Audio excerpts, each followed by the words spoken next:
Typically, county jails do not have embedded mental health services. People who are mentally ill get sicker in a jail system because they're not getting proper treatment. When you think about the persons that are in those jails, especially those who are mentally ill or have chemical dependency, before we went there, they didn't have services. We help get people connected to the right resources when they're leaving the jail so that they have a greater opportunity not to reoffend and to stay stable and to have a better quality of life. Have you applied for your medical coupon through DSHS? But if we don't take care of individuals while they're here to help them as a whole person or a human being, then it doesn't get done. This is not an easy service to provide, and being a guest in someone else's organization, and an organization that has a different goal than we do.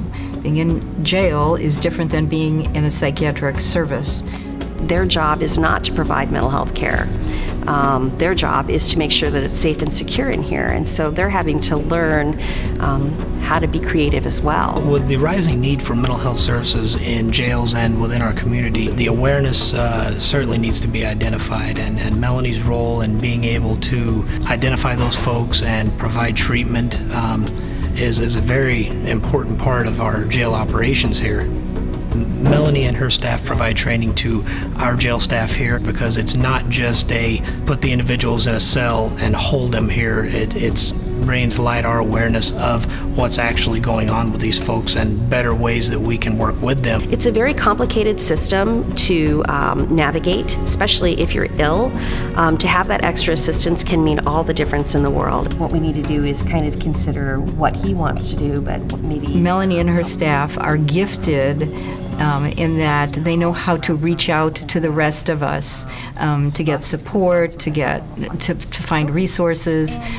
Was there any substance abuse? They do a very, very, very challenging service, and they're very good at it.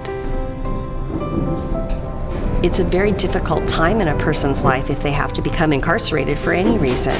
And to help somebody feel like they have opportunity and hope, that makes me feel like I'm doing something positive for the community and positive for this individual. And that's real important to me, and I know it's real important to my staff. This would not be a program that other healthcare organizations would necessarily reach out to do. There's no real economic reason to do that. It's a very challenging thing. There's not margins to be made.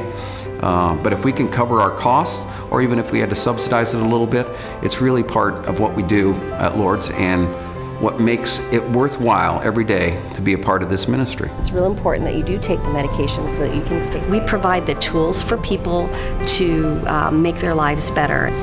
When they call and thank us, it almost seems like a misplaced thank you. Really, I want to look at them and just tell them, you know, you're the one who did the hard work. We were there to help you. We provided you with some tools, but the hard work belongs to you. You know, it's a blessing to be able to help folks that are vulnerable. It gives me hope.